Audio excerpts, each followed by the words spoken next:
Salam dostlar, Havada qalan söhbətlər verilişində bu dəfəki qonağımız Günel Rəhimdir. Qeyd edək ki, verilişimiz Avedesk Travel şirkətinin sponsorluğu ilə yayımlanır. Xoş gəlmisiniz. Xoş gördük, salam.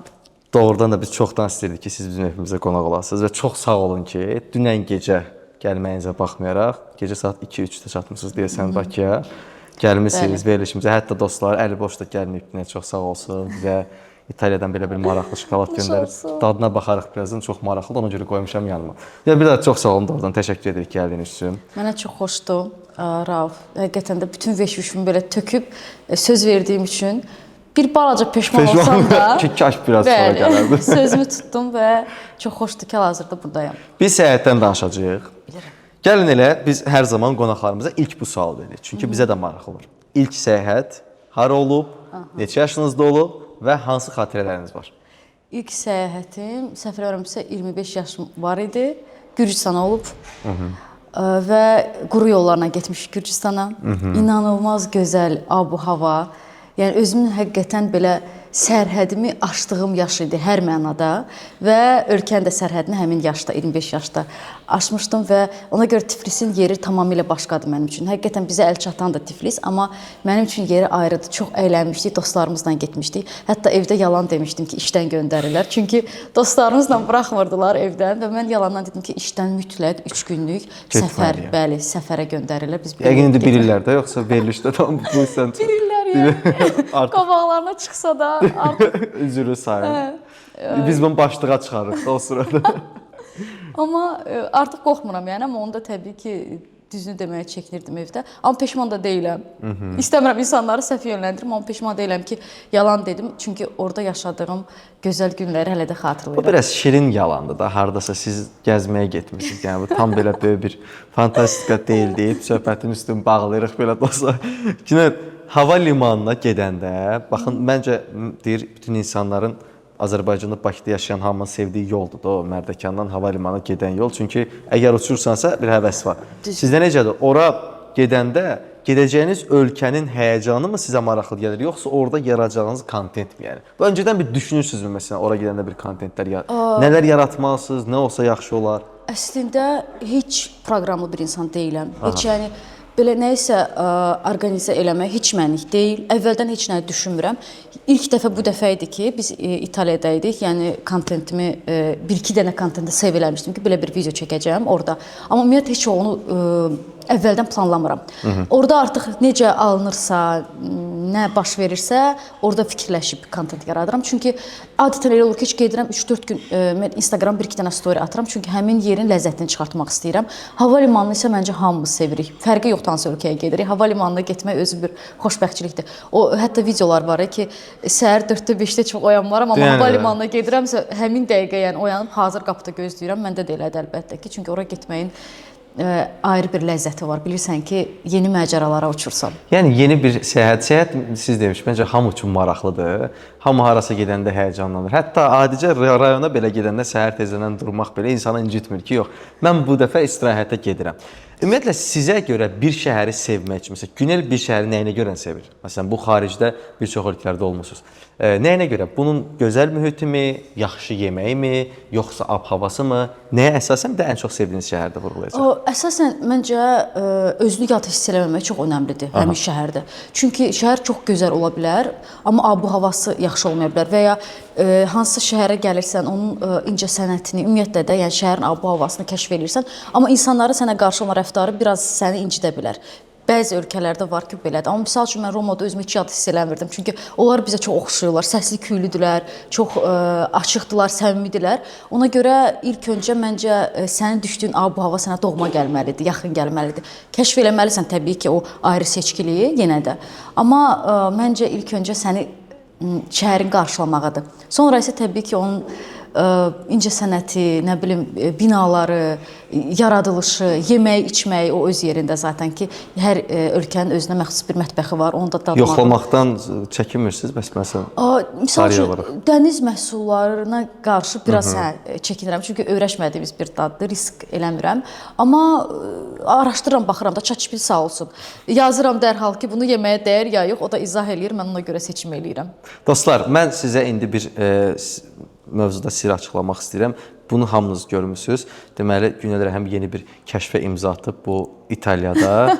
Bəli, bu çox maraqlı bir coğrafi kəşf oldu əslində ki, əslində Kolizey Romada yox, Londonda yerləşir və o da əslində hətta Eyfel qülləsi idi.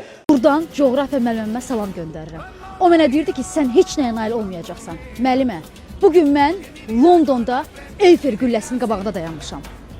Siz də istəyin. Heç kimə qulaq asmayın. Nail olun. Baxın, bu kontent səmimidir. Və bu ideya hardan yarandı və bu necə? Hətta neçə milyon insan baxılana ki, yəni coğrafiya müəlliminə buradan bir söz. Elədir. Hətta coğrafiya müəlliməm də gəlib, tapıb, mənə orada şərh yazıb. Yəni ki, Doğrudan görmüşəm. hə, gəlib o da mənə şərh yazıb. Deməli, mən bu kontenti oğurlamışam, yalan deməyəcəm. Bunu mən bir rus, hətta bloger deyil, sadə bir rus vətəndaşdan, hansı ki, arada şəkillər paylaşır. Sadəcə bir videosu, bu videosu çox, yəni axına düşüb və trend olub. Mən o videonu gördüm, mənə çox maraqlı gəldi. Elə o sev elədim dediyim videolardan biri o idi. Və Kolizeyin qabağında onda fikirləşdim ki, o videonu elə çəkim. İnsanlar yəqin ki, bu zarafatı başa düşərlər və inanılmaz bir geri dönüş oldu. Baxışlar, zarafatlar. Yəni burada onsuz da bu faktiki olaraq bilinir ki, bu zarafatdır. Yəni və insanların o zarafatın davamını gətirməyə mən ümumiyyətlə ləzzət elədik. Yox, bura Maldivdir, yox, bura ümumiyyətlə heç Avropa deyil və s. Yəni çox gülməli şərhlər mənim videomdan daha gülməli idi. Bəs kadr arxası məqamlardan da istəyək biraz danışaq da. Xaricdə paylaşmadığınız, paylaşmaqdan çəkindiyiniz, başınıza gələn maraqlı hadisələr ki, eksklüziv olaraq bizim verilişdə də siz danışın, mən də artıq bunu açıb da danışmaq istəyirəm. Ən çox yadımda qalan hadisə bu idi ki, ümumiyyətlə mən heç kim məsləhət görmürəm ki, bir həftə ərzində bir neçə ölkə gəzsinlər. Çünki çox çətindir. Və biz fikirləşdik ki, bir Azərbaycanlı olaraq, hardasa 2 il bundan qabaq, Avropadayıqsa, qatarla ora keçirib, bura keçirib. Yəni ki, bir həftə ərzində desəm ki, 5 ölkə gəzmişik və fərqli şəhərlər. İnanın, harada nə görmüşəm yadımda deyil. Yəni o dərəcə. Və Viyanada biz metroya bilet aldıq. Sadəcə aparatdır, ingilis dilimizlə, o sınıq ingilis dilimizlə həyat yoldaşımla mən bilet aldıq ki, bu istiqamətdə gedirik. Mindik vaqona və bizi 200 evro ştraf elədilər. O, niyə görə? Çünki səhv bilet almışıq. Sadəcə bileti səhv almışıq. Buna görə biz 200 evro ştraf olduq və həmin günü elə Viyana o qədər bahalı şəhərdir ki, yəni orada zaten xərcləyəndə qəti saya xərcləyirsən də ki, yeməyə, nəsə alanda falan. Və həmin o 200 evro yəni bizə çox stres yaşatdı. Həmin gün inanın ki, fikirləşirdim ki, o 200 evro nə ala bilərdim, hansı mağazaya girə bilərdim, yəni harda yeyə 400 manata bilərdim. yaxın bir pul.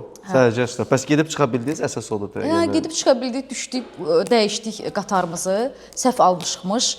Amma yəni hətta qızdan xahiş elədim ki, zorla, yəni ingilisini də çox belə güclü bilmirəm. Amma dedim ki, bilet var da, yəni səhvdə amma var. Çox xahiş edirəm ki, biz buraxasınız, biz vaqonu dəyişərik. O da dedi ki, yox, əgər mən sizdən bu pulu kəsməsəm, mənim maaşımdan kəsiləcək. Elə dediyi anda mənim vicdanım artıq sızladı. Bəlkə də ümumi deyib sizə ki, siz onu qarşılayasınız, o da ola bilər.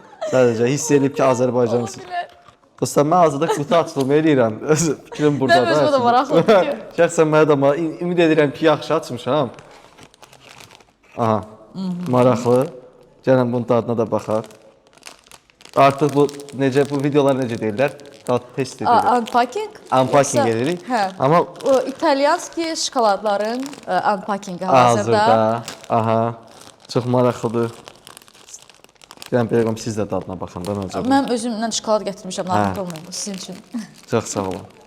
Rəng olaraq, yəni belə bir rəngdə dadına baxaq, sonra söhbətimizə davam edərik. Əsas bu. Əsas onun dadına bax, hə. Əsas dadına baxaq ki, sonra söhbətimiz ona uyğun görək necə gedir maraq.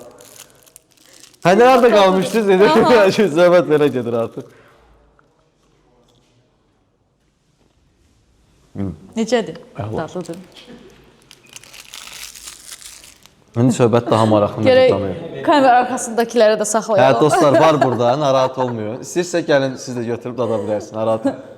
Yəni rahat olunuz, televiziya deyil yəni. Gəlib götürüb yeyə bilərsin. YouTube-dur, sərbəstdir. Bəli. İndi keç salaq növbəti suallarımıza 7 sual var. Yeməyə davam eləmək 7 sual da yadımdan çıxdı. Günel, məsələ budur ki, siz artıq uzun zamandır sosial şəbəkələrdəsiniz və mən baxanda, bu dəqiq baxım sizə deyim, sizin izləyici sayınızı dəqiq bilirsiniz yoxsa? Artıq... Məncə dünən baxanda 693 min Bəli, hələ də elədir. Ümid edirik ki, bu veriliş paylaşanda 700 min olacaq. Gəlin biz onu belə danışaq da, deyək ki, 700 min izləyiciniz var. Ümid edirəm, bu hissəni paylaşacağım əgər elə olsa. Mütləq şəkildə dostlar İtalyan şokoladı yeyərək bunu deyirəm. Bu video paylaşılanda Günel Rəhmin 700.000 izləyicisi olacaq. Baxın, maraqlı məqam nədir? Və bu sizdə çox qısa bir müddətdə məncə oldu. Yəni, sizin səhifənizə bu qədər insanlara maraq göstərməyə. Gəlin başlayaq ki, məsələn, sosial media yolculuğu sizdə necə başladı bu səyahət olaraq? Necə başladı? O da elə bir dərdim danışmağa gəlmişəm, amma səmimi olsam əgər, o da qırğın qiyamətlə. Çünki mən o qədər işdə işləmişəm ki, universiteti bitirdikdən sonra çox bir sahədə işləmişəm. Heç özümə aidiyyatı olmayan, gözüm şokoladdadır. Çox tatlıydı. Narahat olmuyor. Hələ var, hələ o bitənə qədər veriliş davam edəcək. Aha, deməli qırğın qiyamətlə. Çünki ona da icazə yox idi və onu deyim ki, həqiqətən bu illər ərzində çox şey dəyişib. İndi daha get-gedə normallaşır da bu sosial şəbəkədə videolar çəkmək, şəkillər paylaşmaq. Amma düşünürəm ki, O bağlı profil olan vaxtlar idi məsələn o vaxtlar. mənim yəni 200-300 izləyicim var idi, səhifəm bağlı idi. Yəni qardaşım və atam ümumiyyətlə qarşı idi ki, sən səhifəni açmamalısan, heç nə paylaşmamalısan. Mən hamısını bloka atdım. Və hamısı həqiqətən 25 yaşımdan sonra başladı bütün bu yolculuq, sosial şəbəkə, xaricə getmək, yəni özümü həyatda tapmağın yaşı məndə 25-dir. Və hamısını bloka atıb başladım yavaş-yavaş video çəkməyə. İlk öncə amma mən YouTube-dan başlamışam. Hal-hazırda mənə doğma olan platformadayıq. Mən YouTube-dan başlamışam. O da rəfiqəmin evində, o mənə kömək eləyirdi. Videolar çəkirdim gülməli, nəsə makyaj eləyirdim, alış-veriş eləyirdim. Misal üçün ən çox əslində izlənən videom YouTube-da alış-veriş videoları idi. 50 manata alış-veriş eləyirdim. Sədərəyə gedirdim. 8-ci mikrorayona gedirdim. Mən Sədərə videonuzu izləmişəm şəxsən. Yadıma düşdü. 50 manatla deyəsən alış-veriş eləyirdim. O videonu həqiqətən həm oğlan, həm qız bir çox yəni insan izləyib oradan məni tanımışdı. Sonra karantin gəldi və mən artıq çölə çıxa bilmədim çünki məhdud idi bizim vaxtımız çölə çıxmağa. O vaxt ərzində kontent yaratmaq çox çətin idi. Təbii ki. Və mən anladım ki, mən evdə dörd divar arasında nə edə bilərəm? Instagrama qısa videolar çəkə bilərəm. Və başladım o videoları çəkib paylaşmağa. Əslində karantin bizə bir çox mənfi cəhətdən yəni təsir elədi. Amma mənə çox müsbət təsir oldu. Çünki insanlar karantində evdə oturur, daha çox sosial şəbəkədə vaxt keçirir. Həmin dönəmdə isə mən videolar çəkib paylaşmaqla məşğul idim deyə videolarımı daha çox insan görürdü və karantin bitəndə yəni mən artıq məşhur idim. Karantinin onda sizə bir müsbət xeyri dəydi. Bəli, bəli, yəni çox müsbət təsir. Və karantindən sonra mən çölə çıxanda artıq insanlar çöldə məni tanıyırdı. Və ondan sonra sizin Cavan TV ilə bir... Bəli, ondan sonra artıq səhv eləmirəmsə elə karantinin sonuna doğru idi. Mənim artıq sosial şəbəkəmdə 40-50 min izləyici var idi və Cavan TV-dən dəvət aldım ki, bəlkə bir yerdə bir layihə eləyək. Sevə-sevə də qoşuldum. Onlarla da bir 3 il ya da 2 il bir yolculuğumuz oldu maraqlı. Bir-iki layihədə orada iştirak elədim. O da mənə müsbət, mənfi bir çox təsiri oldu. Təbii ki, amma bu bir yol idi və bir təcrübə idi. Mən sizlə danışıram, fikrimi yayındırım. Qarşımdakı gözləyə bilərəm, Rauf, nə qədər istəyirsən. Hə, dostlar, yenə vurğulayaq ki, İtaliyadan şokoladlarımız da gəlib. Yəni, belə qonaqlarımız da var. Çox sağ olun, təşəkkürlər. İndi izləyənlər var. Günel, belə bir məsələ var da, siz həm səmimi kontent yaradırsınız, həm də vizual kontent yaradırsınız, estetik görünüşü olan kontentlər. Burada bir balans da olmalıdır da. Məsələn, bu kontentin yaranma ideyası, bunun paylaşmağı, geri dönüşü, bir analizi, bu necə gedir proses, necə tənzimləyirsiniz? Öz axınla gedir, Rauf. Heç düşünmürsünüz? Ürəyimdən nə gəlirsə onu eləyirəm. Bəzən, misal üçün, geyim paylaşıram. Düzdür, mənim əsas kontentim bu ssenari üzərindən çəkilmiş humoristik qısa videolardır. Hətta deyərdim, hamımızın ortaq travmalarını gülərək bəhs etdiyim videolardır. Hər zaman travmalarımıza gülə-gülə onsuz, belə bu günə qalmışıq. Yəni mənim buna bir öz yanaşmam var. Bəzi videolarımda qısa mesajlar da ola bilər, sosial mesajlar. Amma ümumiyyətlə bəli, həyatda da əyləncəli insanam deyə bunu kontentimdə də əks eləyirəm, etdirirəm. Amma bəzən bəli geyimə, misal üçün fashion'a çox marağım var. Make-up'a da azca da olsa marağım var. Bunu da bəzən halım olanda onu da kontentə çevirirəm və paylaşıram. Amma əsas videolarım mənim gülməli ana obrazıdır. Mən elə ona toxunurdum. Çox deməli o dövrlərdə də çox sizin yeni başlayan dövrlərinizdəki sonrakı proseslərdə bu ananızla bağlı ana obrazının canlandırılması bu gün də sevilir də. Məsələn, ilk reaksiya necə olub ananızdan bundan bağlı? Anamın reaksiyası. Anamın reaksiyası həmişə bilir ki, az, yalandan məni çəkib qoyursan ora. Mən eləyəmmi? Mənim anamın bir tərəfi şəkli, bir tərəfi qaxlıdır və o qarışıq ləhcə ilə ki mən onun ləhcəsi ilə danışıram hətta və onun ləhcəsində danışıram. Bu gün də o obrazdan davam edirsiniz də belə də. Hə, eləyirəm və həqiqətən anamdan ilhamlanıram. Məni zaten ən çox ilhamlandıran insandır bu həyatda. Ondan Salam göndərib burdan verilişimiz sayəsində. Onu yəni mənə ilham verir, amma %100 tam yəni bu ümumiyyətlə Azərbaycan anası obrazıdır. Yəni Yəni də hamımızın evində odur da. Yəni o heç kim yəni, gəlin bu reallığı qəbul edək ki, heç o deyil də səni qarşılayanda oğlum keç otur, əyləş falan. Bu o deyil axı. Yəni bu gün biz bir səhv eləyəndə o istənilən formada o indi tapışqa deyək də bizim yəni o da gələ bilər və yaxud danlaq da ola bilər. Yəni Bunlar bizim o bu ortaq travmalarımızdır ki, bu günlərin bizi yaxınlaşdırır, birləşdirir və insanların mənə bu qədər yaxın hiss eləməyinin də məncə əsas sirri elə ordadır ki, ortaq cəhətimiz, dərdimiz çoxdur. Günel 700 min izləyici tez-tez vurğulayıram ki, o 700 min biz Amin. veriliş müddətinə də arta bilər. Bu sizi hər hansısa bir çərçivəyə salırmı? Məsələn, ola bilər siz artıq müəyyən həyatınızda nələrsə dəyişməyə doğru gedirsiniz və yaxud da ki, özünüzdə nəyisə dəyişməyə çalışırsınız. Bu bir hal yaşanır mı? Yəni, burada bir göz var və 700 min insan ən azından sizi artıq tanıyırlar və bu da bəzən sizə necə təsir edir? Gəlin belə deyək də. Təsiri budur ki, video çəkəndə, story çəkəndə, danışanda, veriliş çəkəndə biraz ağzımın danışığına fikir verirəm. Yəni onu idarə etməyə çalışıram. Amma qalan heç bir yəni belə məni çərçivəyə salan. Çünki mənim əslində bəxtim orada gətirib ki, onsuz da Instagramda mən əzəldən özümü necə var elə göstərmişəm deyə. Məsələn, ən pis halımı. Yəni həqiqətən həyatda necə bəzən baxımlı, bəzən bomboş vəziyyətdə oluramsa, Instagramda da elə göstərmişəm. Yəni mənim ən pis halım elə Instagramda olubdu da. Obrazlara girirəm, yəni mən hətta o bığı taxıb papanın o SSR papağı var. Onu taxıb şəhəri də gəzmişəm, kontent çəkmişəm. Ona görə mənim yəni qorxum yoxdur artıq. Yəni həmişə o səmimiyyəti göstərmisiniz deyə. Siz biraz danışın, mən bunu açım, bu da dadına baxın. Deməli, yaşlı dadına baxdı, dostlar, indi qırmızının dadına baxır. Yəni üç rəngidir, yəni bayraq rəngidir. Bayraq rəngidir. Sonra doğru digər rəngin də dadına baxacağıq. Buyurun, siz davam edə bilərsiniz. Bəli. Deməli, bu farq var. Fərq var. Yaxşı ki, onda bunu da yersən. Üçüncünü də mütləq Onu da sona doğru da, onu gəlin sona doğru da. Heç olmasa açıb yeməlisən. bəhanə qalsın ki, onun dadına baxacağıq. Qala deyə bilir.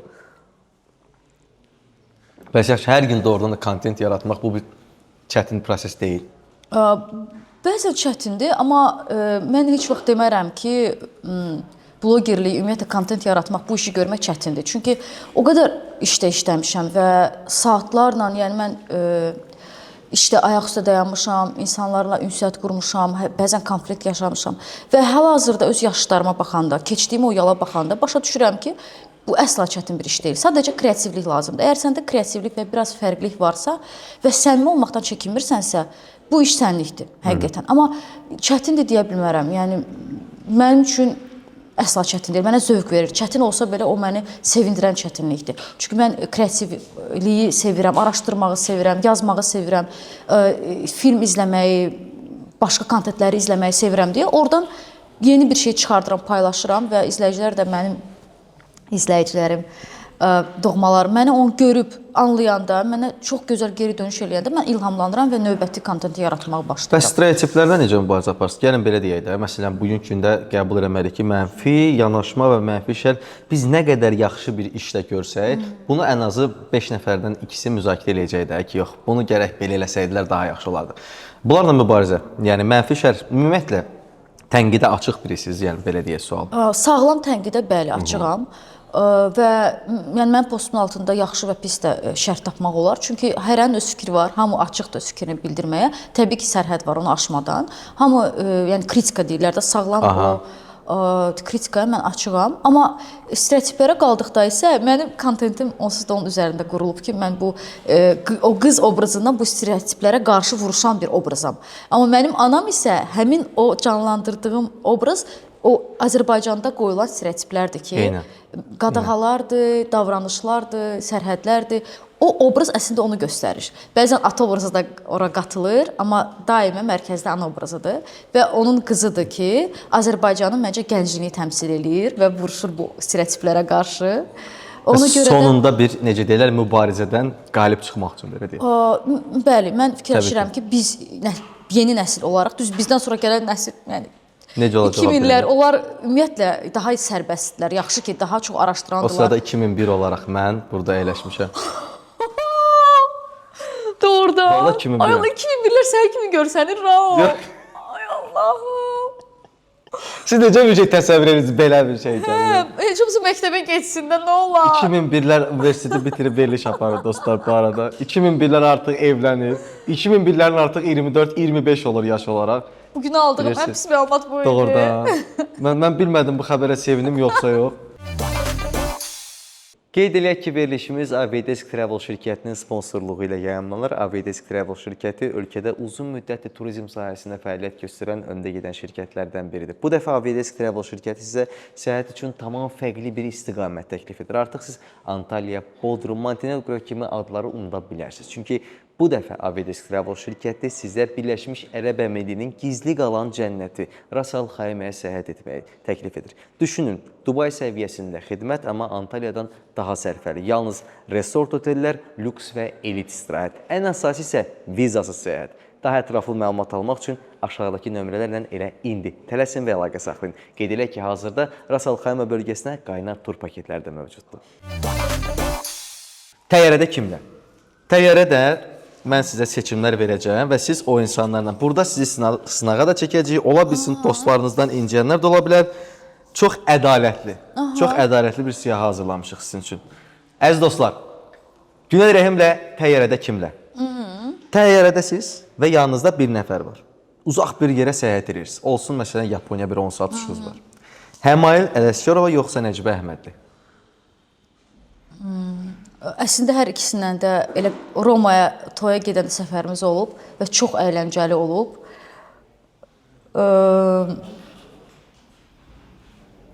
Bilmədim kimi deyim. Aha, biraz düşün. Çünki ikisinə də münasibətim eynidir. Yox, biz artıq birini seçməlisiz. Biz burada bir qalmaqal yaratmalıyıq. Tamam, Nəcibəni seçirəm. Bəli, dostlar buradan başlığı çıxarırıq ki, Günel Rəhim Həmaylı seçmə deyə bir başlıq. İkisi də çox əyləncəlidir, amma düşünürəm ki... Təbii ki, bu bir zarafat, yəni ən azından biri Təbii ki, seçmək. hə.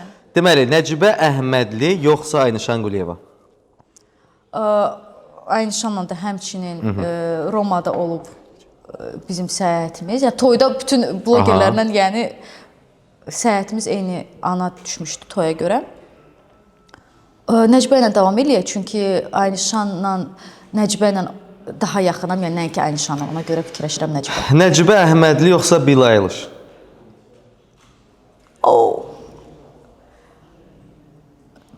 Gedirik orada bir yerdə istirahət edirik. Yəni yox, təyyarədə yalnız oturursunuz, söhbət edirsiniz. Sadəcə uçuruq, söhbət Yox, ola edirik. bilər, yəni söhbətdir. Gedişatda baxa bilərsiniz, istirahət də edə bilərsiniz. Məqsəd təyyarədə bir yerdə minmək. Dünya ulduzu, Azərbaycan ulduzu. Billie Eilish çox Məncə Nəcibə maraqlıdır başa mənə. düşərək sizi burada. Billie Eilishlə yol getmək çox maraqlı olar. Amma mənim ingilis dilim çox yaxşı deyil axı. O yüzden o Amerikan ingilislə elə Bir danışacaq kontent çıxa mən bilər amma məncə. bir şəkil çəkdirmək olar da heç 100%. olmasa. Eyni təyyarədə. Yaxşı olsun Billie Eilish. Billie Eilish yoxsa Tünzalə Ağayeva? Tünzalə Ağayev yoxsa Billie Eilish. Fikirləşirəm ki Tünzalə Ağayeva bizlərə çox yaxındır, cəmiyyətə, izləyicilərinə. Ona görə onu Azərbaycanda görmək şansım, söhbət etmək şansım daha Yəni çoxdur. də, məncə. Nəinki Billie Eilish, ona görə Billie Eilishlə davam Yaxşı. edək. Onda gəlin belə sual verək. Billie Eilish yoxsa Leonardo DiCaprio? Leonardo DiCaprio'dan xoşum gəlmir, ona Doğrudan, görə Billie Eilish. maraqlıdır. Yaxşı, Billie Eilish yoxsa Hadisə? Hadisə yoxsa Billie Eilish? Billie Eilish. Billie Eilish yoxsa Əlixan Rəcəbov? Əlixan Rəcəbov təbii ki, Əlixan Rəcəbov, çünki Əlixanla bizim neçənci səfərimizdir, ailəvi dostluq və inanılmaz çox əylənirik. Bayaq dedinə ki, çəkmədiyin tərəfləri varmı? Bax, o tərəflər hamısı yadıma düşəndə gülməyim gəlir. Yəni inanılmaz əyləncəli bir insandır və biz ailəvi belə o qədər mükəmməl vaxt keçiririk ki bir yerdə. Ona görə Əlixan Rəcəbov təbii ki. Əlixan Rəcəbov yoxsa Burak Özçivit? Əlixan Rəcəbov. Okey. Əlixan Rəcəbov yoxsa Ağdadaş Ağayev? Ağdadaş Ağayev. Məncə də maraqlı olar. Söhbət edirsiniz. Mən onun fanatıyam Doğrudan. çünki. Möhtəşəm şey. Gördünüz bizi tapdıq. Ağdadaş Ağayev yoxsa Nigar Camal? Nigar Camal çox gözəl, yəni o da məncə bizlərə yaxın biridir, amma Ağadaş Ağayev. Hə də, yəni Mən bağışlasan, content Ağadaş olar. Ağayevi sevirəm. Yaxşı, Ağadaş Ağayev yoxsa Angelina Jolie? Wow. Çox maraqlı seçimlərimiz var, ədalətli. İnanılmaz. Beynim hal-hazırda belə Ağadaş Ağayev. Yaxşı, Ağadaş Ağayev yoxsa Talih Yüzbəyev? Angelina Jolie məndən incidi. Misfa, indi post paylaşacaq birazdan. Talih Yüzbəyev yoxsa Ağadaş Ağayev? Talih Yüzbəyevlə də səfərimiz olub. Çox maraqlıdır Talih ilə söhbət eləmək, spor eləmək. Talih ilə o qədər mövzularda spor eləyirik ki, amma çox maraqlıdır onunla təhlil eləmək fikirləri. Ağadaş Ağayev. Ağadaş Ağayev yoxsa Sərdar Ortaç? Sərdar Ortaç. Yəni. Ağadaş mənim bağışdı. Ağadaş Ağayev Ağayev. buradan. Artıq o qədər səmləşdik ki, adına Ən azından bir yoldur da. Gedirsə bir 10 saat uçuş var, söhbət Bəs var. belə olar ki, mən yolda düşürdürəm birini, olmursun. Yox, harda düşürəcəksiniz? Avtobus olsaydı yenə bir şey fikirləşir. Təyyarədə necə düşəcəksən? Ağadaş müəllimə bir daha salamlayırıq. Sərdar Ortaç. Düzdür, bilirik ki, baxmıram, yenə də salamlayırıq. Sərdar Ortaçdan davam edirik. Sərdar Ortaç yoxsa Fuad İskəndərov? Sərdar Ortaç, Fuad İskəndərov. Fuad da çox əyləncəli və gülməli dostumdur. Amma mən bağışlasın Sərdar Ortaç. Və indi ən çətin sual, ən çətin seçim. Məncə bu artıq biz hamımız bəllidir. Yenə də sual verək. Kim dediniz siz? Sərdar Ortaç dediniz. Sərdar Ortaç yoxsa Nicat Abışov? Nicat həmişə mənim yanımdadır. Ona görə də o mən... Hardasa başa düşər. O mənim başa Zaten düşər. təyyarədə sadəcə uçursunuz, Hə, gedirsiniz. onun o qədər ünvana doğru. səfərimiz, həmişə onsuz bir yerdəyik. Ona görə Sərdar Ortaçla bu şansı bir də harda tapacağam? Sərdar Ortaç. Məncə özü də şərait yaradar buna ki, ən azından bir kontent olur. Çünki Salamlayırıq o bilir ki, buradan mən Nicat çox sevirəm bəydən. onu və maşında həmişə onun mahnılarına qulaq asıram. Yəni təsəvvür edin ki, yanımda oturub bağışla məni Nicat, amma Sərdar Ortaç. Eyb yox. Belə məqamlarda məncə olar. Yəni belə məqamlar bu qədər çox da önəmli deyil. Əslində əsas odur ki, arzular reallaşır. Çox sağ olun. Maraqlı bir rubrik oldu. Maraqlı Qarşıda idi. bizim yenə rubrikamız olacaq. Deməli, bizim qonaqlarımıza verdiyimiz ümumi bir həmişə bir sualımız var. Bu da ənənəvi suallardan biridir ki, bəzən biz olur, məsələn siz qeyd elədiniz az öncə əslində 200 evro sizin cəriməniz olub. Bəs ümumilikdə bizə maraqlıdır ki, ən bahalı səyahət səhviniz nə olub? Sizdə çox ağır baxa gəlib. Demişsiniz ki, kaş. Əslində hər səfərdə bunu fikirləşirəm. Düzdür, belə bir pullarımızı saymırıq. Təbii ki, yəni. Amma- sayanda dilxor olursun. Hə, dilxor olursan, kartdan xərcləyirsən, səyahətin sonunda baxanda dəri olursan ki, ay Allah, pullar hara uçdu, mən nə etdim, nə yedim, içdim. Ümumiyyətlə səyahətə gedəndə bilet tapmaq, yəni sərfəli bilet tapmaq asandır. Amma orada yaşamaq daha çətindir. Çünki evro və dollar bizim belimizi qırır. Orada evro ilə görürsən və xərcləyirsən, amma 2 qatı gəlib çıxır manatla hesablayanda. Və ən çox uzun səfərimiz harda olub? Elə Romada olub. Fikirləşirəm ki, bu Roma idi. Çünki orada həm Black Friday üst-üstə düşdü Black Friday ilə. Orada xərclədik, alış-veriş elədik, gəzdik. Yəni özümüzü heç də sərhədləmədik deyə fikirləşirəm ki, bu Roma idi. Yəni biletləri isə əvvəldən sərfəli almışdıq, amma orada ümumiyyətlə yaşayış bizə biraz Baha başa gəldi. Bəs bu indi əslində bir yaxşı bir halda, həm də ki, alış-veriş. Səhv olaraq bəs olmayıb belə bir şey. Məsələn ki, bu artıq bir xərc olub, amma heç bir faydası olmayıb. Artıq bir xərc olub. Yox, elə şey yadıma gəlmir heç bir səfərimdə ki, hansısa artıq. Bir dənə o dediyim 200 evrodur ki, çox yadımdan çıxmayacaq. Artıq Məncə də xərc yaddan çıxmamağı daha yaxşıdır ki, bir daha həmin səhvi təkrarlamamaq üçün əslində. ki, hər yerdə soruşasan ən azından, tərcümə eləyərək alasan biletləri. Yəni biz elə bir səhv buraxmışdıq, amma ondan əlavə fikirləşirəm ki, xaricdə olanda insan görmək istəyir, gəzmək istəyir, yemək istəyir, hər şeyin dadına baxmaq istəyir. Ona görə də pul zaten xərclənir, amma bizə qalan xatirələr olur. Möhtəşəm.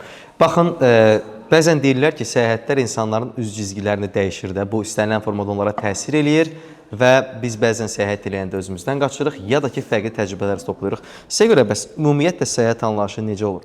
Və siz spontan səyahət eləməyi xoşlayırsınız, planlı səyahətmi və səyahət sizə nə qazandırır? Düşünürəm ki, yeni mədəniyyətlər kəşf edirik. Bu insanın gözünü açır dünyaya. Yeni insanlar tanıyırıq. Yəni həqiqətən dünyanın hər bir ucunda hamının insan olduğunu, başqa dildə danışsalar belə, başqa mədəniyyətlərə xidmət eləsələr belə, əslində hamımız bir yəni nəticədə hamı insandır. Yəni ünsiyyət qururuq, danışırıq. Mənim üçün çox maraqlıdır başqa insanları tanımaq, kəşf eləmək, mədəniyyətlər. Məsəl üçün mən heç yox Hindistanda olmamışam, amma orada mütləq getmək istəyirəm. tamamilə başqa bir mədəniyyətdir, yəni. Orada olmaq istəyərəm. Mənim üçün bu kəşfiyyatdır, ümumiyyətlə dünyanı kəşf eləməkdir. Yaşadığımız bu geniş platformanı, dünyanı kəşf eləməkdir. Ona görə səyahət eləməyi çox sevirəm. Amma heç vaxt mənim heç bir səyahətim planlı olmur. Çünki mən ümumiyyətlə planlı yaşayan bir insan deyiləm. Bu da mənim mənfi bir cəhətimdir. Hər şey spontandır. İlk dəfə idi ki, bu səyahətdə biz aylar öncədən bilet almışdıq. Həmişə ağlımıza gəlir ki, boş günlərimiz var. Bəlkə bilet alaq, harasa gedək, araşdırmağa başlayırıq. Yəni hər şey spontan baş verir həyatımda. Səyahət də onlardan biridir, amma heç birinə görə peşman olmamışam. Çünki mənim üçün əyləncədir. Dünya görüşü artır insanların. Kaş ki daha çox səyahət eləyə bilsək, daha çox görə bilsək və bu imkan hamıda olsa. Təbii ki. Çünki həqiqətən uçmaq asandır, bilet tapmaq çətin deyil. Amma ora düşdün, o hansı restorana girdin, alış-veriş elədin, o artıq həqiqətən hesab kitabdır hamısı. Mütləq şəkildə, yəni normal olaraq. Bəli. Bəs çarəsiz bir duruma düşdüyünüz səfər olub heç? Bu dil bariyeri üzündən ola bilər, ya başqa bir məqamlardan ola bilər. Çarəsiz, xaricdə çarəsiz bir situasiyaya düşdüyüm an. O hansı olub? Çox güman ki, dili bilmədiyimə görə, başa salmaq istədiyimə görə ola bilər ki, misal üçün tax free deyə bir şey var. Biz Azərbaycanlı olaraq onun yerli dibli istifadə edən insanam yəni. Və o tax free-də... Və hamımız elə məncə onu istifadə edən insanlar. Bu fürsət əldən qaçarmı? Yəni 100%. Və belə bir an yaşanmışdı ki, mən başa sala bilmirdim. Buradan üzr istəyirəm, dostum Məhəmmədi salamlamaq istəyirəm. O tax free-in qənimi odur, ona görə. Orada kamera xasındadır. Mən Məhəmmədin rəqibiyəm. Deməli, orada belə bir situasiya yaşanmışdı ki, onlar inanmırdı ki, mən bunu almışam və mən zorla ingiliscə baş salmaq istəyirəm ki, call them and ask. Yəni əslində orada elə bir şey yoxdur da ki, onlar zəngin nəsə soruşsunlar. Orada çarəsiz bir an yaşamışdım ki, ingiliscə baş salmaq istəyirdim ki, həqiqətən buradan almışam. Yəni bunun tax free-sini götürmək istəyirəm və amma bir müddət sonra artıq mənə inanmışdılar. Deyəsən ki, mənim çek üstümdə yox idi. Nəsə bir situasiya yaşanmışdı, dəqiq yadımda deyil, amma oradakı çarəsizliyim, bagajı ilə töküb açıb çıxardıb göstərdiyim, yəni bu çarəsizliyi dil bariyerinə görə yaşamışdım.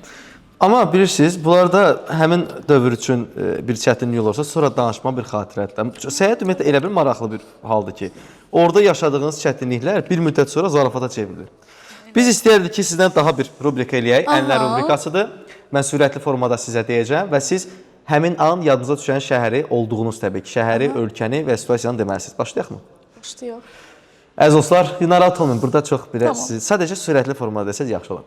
Əziz dostlar, Günel Rəhim və Ənlər rubrikası. Ən gözəl tarixi məkan. Düşünürəm ki, Roma. Eyfel qülləsi. Ən dadlı desert. Ən dadlı desert. Roma Eyfel qülləsi mən sonradan ən çatdım. Ən dadlı desert hansı idi? Məncə tiramisu. Ölkə. Roma. Romada, yəni İtaliya üzərindən gedirik. Əsas siz bizə ölkəni və şəhəri deyin. Tamam. Ən uğurlu alış-veriş yeri. Roma. Roma ilə davam edirik. Ən maraqlı küçə yeməyi. Küçə yeməyi harda biz yemişdik? Tayland. Biz orada qurd yedik, çəyirtkə yedik, əqrəb yedik. Siz o qədər həvəslə dediniz ki, antrikot yemiş kimi. Kaş ki dadına baxa bilərdiniz. Yəni çox bilirsiniz necə belə bir ki, qeyri-adi bir çips yeyirsən. Belə bir şey idi. Yoxlamaq lazım, maraqlı. Ən romantik şəhər. Paris. Ən unudulmaz macəra harda olub? Ən unudulmaz macəra harda olub? Tiflis. Ən turistik məkan? Roma. Ən gözəl gün batımı? Paris. Ən ucuz səyahət? Tiflis. Deməli Tiflis, Roma üzərindən getdik. Bilirsiniz nə maraqlıdır? Deməli bizim verilişimizə bugünə qədər bir çox qonaqlar gəlib. Və qonaqların hardasa dostlar da mənə qatdılar ki, 70% Romadan, İtaliyadan bəhs edib də. Bu insanları ora bağlayan maraqlı bir, mən deyərdim ki, nəsə bir bağ var da, doğrudan da. Çox fərqlidir. Gərək biz də bir gün gedib orada veriliş çəkək. Mən fikirləşirəm ki, ora çox maraqlıdır. Taylanddan danışdınız. Nə zaman getmişsiniz Taylanda? Taylanda bu il getmişik və çox təəssüf edirəm ki, çox qısa müddətlik getmişdik. Çünki ora getmək üçün mütləq heç olmasa 2 həftə vaxt lazımdır. Həm uçuş insanı çox yorur. Çünki birbaşa uçmursan ora, dayanaraq gedirsən. Yəni sənin hardasa bir gündən çoxun uçuşa gedir və biz orada tam-tamına 7 gün keçirə bildik. Və orada fərqli adalar var. Phuketin özü var ki, orada inanılmaz əyləncəli bir şəhərdir. Gənclər sadəcə dəlidir. Yəni necə maraqlıdır. Necə misal üçün bayaq siz dediniz ki, hamı Romadan danışır. Mən misal üçün yenidən Phuketə getmək istəyirəm. Çünki çox və orada keçirdiyim o vaxtlar da çox maraqlı idi və təəssüf ki, günlərimiz orada az idi. Və orada elə küçə yeməkləri, o dediyim o mədəniyyətin dadına baxmaq üçün ki, bu insanlar nə yeyib içir. Mən orada o qurdu falan yedim ki, görüm nə dadır, nədir bu? Nə dadır? Yəni məsələn doğrudan maraqlıdır. Qurd, yəni maksimum nə dada bilər məsələn? Chips dadır. Yəni belə suxarik kimi bir şeydir. Yeyirsən, heç deməsələr hiss eləməyəcəksən ki, qurddur. Amma biz özümüz axı qurd görəndə biraz belə tiksinirik. Ona görə yəni bir dənə o şuurumuzda o var. Bişmiş formada görsək çox tiksinmərik məncə. Bir dadına baxmaq istəyir insan. Siz o qədər doğrudan həvəs danışırsınız. Mən axtarıram indi. O qədər fərqli qurdlar var ki, balaca, böyük, iri, belə yekə və hamısının dadına baxdım. Dadlıydı hamısı da. Maraqlı idi, çox maraqlı idi. Bizim nəyin dadına məsələn? Heç artıq oldu yemək verilir oldu. Hansı qurdun dadına? Hansı qurdun dadına? Barama qurdu var, barama qurdu misal üçün. O daha dadlıdır. Dostlar, bayramda gedəndə barama qurdun dadına mütləq şəkildə baxmaq lazım. Çərkənin ayağı budur hissəsi. Çərkə bu boydadır və onun budu da maksimum nə boyda ola bilər ki, axırda. Sizin səyahətlərinizdə ümumiyyətlə kontentinin əsas kontentinizin mən deyərdim ki, kadr arxası iştirakçılarından biri də həyat yoldaşınızdır ki, biz salamlayırıq buradan Nicat bəyi də bəzən də görürük. Bu yol yoldaşlığı necə başlayıb? Bəs belə bir sual da vermək istəyirəm. Çünki çox hiss olunur ki, uyumlu bir yoldur. Bu ümumilikdə, yəni biz hər iki tərəfdən baxanda biz uyumlu bir yol bunu adlandıra bilərik. Həm səyahətdə, həm həyatda. Necə başlayıb bu yol? Sonra bu maraqlar necə birləşib? Çəkilişdə. Çox təəccüblü bir cavab deyil əslində. Biz amma sizə çox belə, məncə biraz bir də fikirləşim olar ki, uzun müddət falan bir hekayə qurun. İlk dəfə mən Nicatı görəndə o mənim bibim qızından işləyirdi. Bir yerdə kinolojika, o da fotoqrafdır, bir yerdə işləyirdilər. Mən onu uzaqdan görmüşdüm. Sadəcə fikirləşdim ki, kaş ki o bir dənə video var. Kaş ki mənim olar. Kaş ki mənim olar. Ən azından yəni tanış olmaq kimi bir istəyim oldu. Amma onda yəqin elə bir istək yox idi. Çünki heç mən tərəfə baxmamışdı həmin anda. Amma üstündən məncə də həmin an onu qınamalıyıq. Çünki biz 1 il itirdik həyatımızdan ki, tanış ola bilərdik. Üstündən düz 1 il keçir və 1 ildən sonra biz çəkilişdə üz-üzə gəlirik. Və çəkilişdə çox maraqlı anlar yaşadıq. Yəni dedik, güldük. Hava çox soyuq idi. Yəni başa düşdüm ki, yəni daha yaxından tanımaq istəyirəm Nicatı. Elə o gündən başladıq söhbət eləməyə, danışmağa. Karantində elə başıma gələn ən yaxşı hadisələrdən biri də Nicatdır. Çünki biz karantində çox gözəl cümlə idi dostlar. Bunu mütləq istifadə etmək lazımdır. Və karantində biz birisi nə edirdik Rauf? Biz görüşürdük səhər və axşama kimi piyada gəzirdik bütün şəhəri. Mən Bayılda yaşayırdım, Nicat Yasamalda və gəlirdik, ortaq nöqtəmiz bulvar idi. Bulvarda görüşürdük və axşama kimi onsuz da heç bir nəqliyyat işləmir. Biz özümüz ilə gəzirdik. Sadəcə marketlər açıq idi, kafelər, hər yer bağlı idi. Yəni sadəcə marketə girirdik, su alırdıq, hansı içki alırdıq, belə söhbət elə gəzirdik. Çox maraqlı idi yəni bizim üçün. Və o bugünkü günə də sirayət edib ki, siz ölkələri də bir yerdə gəzirsiniz. Bir uyum da var. Bəli. Allah xoşbəxt eləsin təki. Çox maraqlı. Onun yarısı verilişinə çevirədik verilişimiz. Artıq biz bu mövzularda da havada qalan söhbətlərdə başqa hər şey daşırıq. Yəni sonlara doğru artıq gedirik və biz doğrudan çox maraqlı. Uzada bilərik əslində. Başqa söhbətlər xronometrajımız yoxdur. Nə qədər istəyirsə verilişimiz ola bilərik. Top 5. Bu arada necədir bizim şelponçikimiz? Sonra burada şaxtabamız var. Hazırlaşmısınız əməli. Mütləq şəkildə. Əslində yalan deyim, hazırlaşmadıq. Elə ofisdən götürdük. Sağ olsun Güney xanım verdi bizə onu. Adaşınızdır, bəli. Məsələ budur ki, deməli yeni il ab havası olsun deyə belə bir bizim top 5 rubrikamız var. Biz əslində burada çox vaxtı sual veririk qonaqlarımıza ki, sevdiyi ölkə və yaxud şəhərmi? Yeni ilin qeyd olunduğu top 5 biz ölkə və şəhər seçmişik. Əslində süni intellekt seçib bizə. Və siz sadəcə təxminləri deyin. Biz də baxaq görək burada 5-likdə olacaqmı sizin? Razı başlayaq. Əziz dostlar, Günel Rəhimlə top 5 rubrikası. Buyurun, eşidirik biz sizi. Mən nə deməliyəm? Siz ölkə, şəhər, yeni ilin qeyd olunduğu ən yaxşı 5 ölkə və 5 şəhər var. Məncə New York orada 100% var. New York 100% var, amma 5-ci yerdədir. 5-ci yerdədir. London yoxdur. Yoxdur. ChatGPT hazırlayıb. Tamam, New York var. Başqa harda yeni il qeyd eləmək olar? New York var. Paris var. 4-cüdür. 4-cüdür. Mən altdan yuxarı gedirəm belə. Siz birbaşa sıralamaya gəlirsiniz. Mənə çox da maraqlı olmaz, amma Roma ola bilər? Yoxdur. Necə çətin sual oldu mənim üçün. Amma çətin də deyib ikisini Amma tapmışsan. soyuq ölkələrdə hamısı yəqin ki. Soyuq da var, isti də var hətta, çox isti ölkələrdə. Dubay. Yəni Dubay niyə var bu siyada bilmirəm, amma Dubay var. ikincidir və burada Burj Xəlifə partisi və Göydələn şoularına sağ ol, görə hə. Birləşmiş Ərəb Əmirlikliyinin Dubayı seçib qaldı 2. Birini siz tapın, birini tamaşaçılar tapacaq. Tamam. Amma mən Dubayda yeni qeyd etmək istəməzdim. Amma mən Burj videolarda Xəlifənin görmüşəm. şouları, O hə, çox maraqlı əslində keçir. qeyd Amma olunur. sən o soyuğu hiss eləmədinsə, Təsəvvürdə o yeni istidə, ili, bişə-bişə yeni ilə girirsən belə. Başqa bir dənə də şəhər deməliyəm. Bizə yaxın ölkələr. Rusiya. Moskva, Qırmızı Moskva. Meydan birinci. Birinci Hətta yerdədir. birinci. Qaldı üçüncü. Bu bir şəhərdir dostlar. Və deməli birinci yerdə Moskva oldu. Yəni Rusiya, ikinci yerdə Dubay oldu, yəni Birləşmiş Ərəb Əmirlikləri, dördüncü yerdə Paris, yəni Fransa, beşinci yerdə isə New York oldu. 3 isə gəlin bunu artıq dostlar siz tapacaqsınız. Şəhərlərdə yazın hansı ölkədə mən də tapacağam Yox, hansı. mən sizə deyərəm, istəyirsə verilişdən sonra mən də sizə bunu rahat şəkildə verə bilərəm bu sualı. Tamam. Çox sağ olun gəldiyiniz üçün. Veriliş. Bəli, bəli.